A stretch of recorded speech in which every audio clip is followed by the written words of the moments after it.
नमस्कार मंडळी, तुम्ही ऐकलंच असाल सुरतेचे छेडिता रंग गीत उमटले नवे, काय लाभले सखी मित्र सारे येडसावे. तसे माझे मित्र येडसावे नाही, खूप मनाने खूप चांगले आहे. पण झालं असं की आज रात्री मी लवकरच 8 वाजता झोपलो होतो. 8 वाजता लवकरच झोपलो होतो कारण की दमलो होतो. मला मग गाढ झोपेत असताना मला कॉल येऊ लागले. मी उठलो, बघितलं तर आशिष दादाचा कॉल होता आणि त्यात थोड्याच वेळात दरवाजा ठोठावण्याचा आवाज येऊ लागला.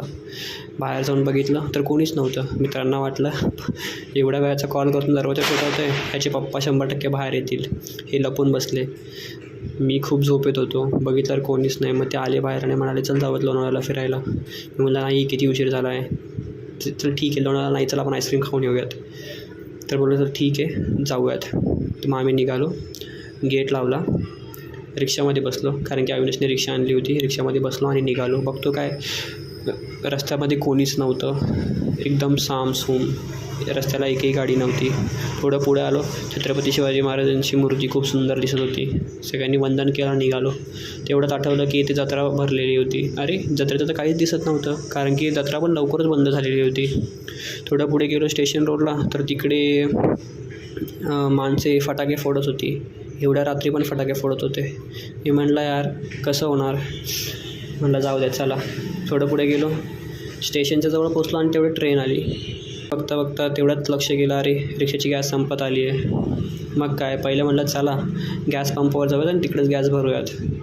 पहिले गॅस पंपावर गेलो, तो पंप बघितला, तो पंप बंद. तेवढ्यात रिक्षामध्ये मित्रांच्यावरून चाललं होतं की तलाव इकडे आहे, तलाव इकडे आहे, तलावचा रस्ता तिकडे आहे. म्हणलं तलावाचा रस्ता आहे तरी कुठे. तर मित्र म्हणाला चल मी तुला दाखवते इथे. तो बोलतो नाही तिथं नाही आहे. तो बोलला असली तर. आम्ही गेलो तिकडे आणि बघतो तर काय, तिकडे खूप एकदम लख्खा असा प्रकाश आणि खूप सुंदर अशी लाईटनिंग होती. गेलो तर बघतो काय, खूप सुंदर असं सजवलेलं होतं. छत्र्यांचं डेकोरेशन केलेलं होतं. पूर्ण तलाव हा दिवाळीच्या निमित्त सजवलेला गेला होता. मग काय आम्ही खूप सारे फोटोज काढले, व्हिडिओज काढले. मग मन भरलं. मग निघालो, म्हटलं चला पहिले गॅस टाकूयात. मग गेलो महानगर गॅसवर, गॅस भरला. मग काय सगळे खुश, चला आता हिंडूयात. म्हटलं हिंडायचं नाही आता, भूक लागली, चला आईस्क्रीम खाऊयात, आईस्क्रीम खाण्यासाठी आलो आहे. तर तिथून निघालो, आईस्क्रीम खायला गेलो. सगळ्यांनी वेगवेगळ्या फ्लेवरची आईस्क्रीम घेतली, शेअर करत सगळ्यांनी खाल्ली. आणि मग काय मध्येच गेम खेळायचा मूड आला.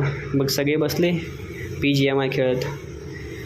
मग काय BGMI खेळून झालं, लगेच घरनं फोन आले त्यांना की कुठे रे, अजून नाही आला घरी. मग काय निघालो घरी. आशिष दादाला सोडलं, विवेक दादाला सोडलं, शेवटी अविनाश मला सोडायला घरी आला. सोडलं. अशीच सुंदर अशी रात्र गेली आमची. असे माझे जिवलग मित्र, कधी काही सुचतं त्यांना.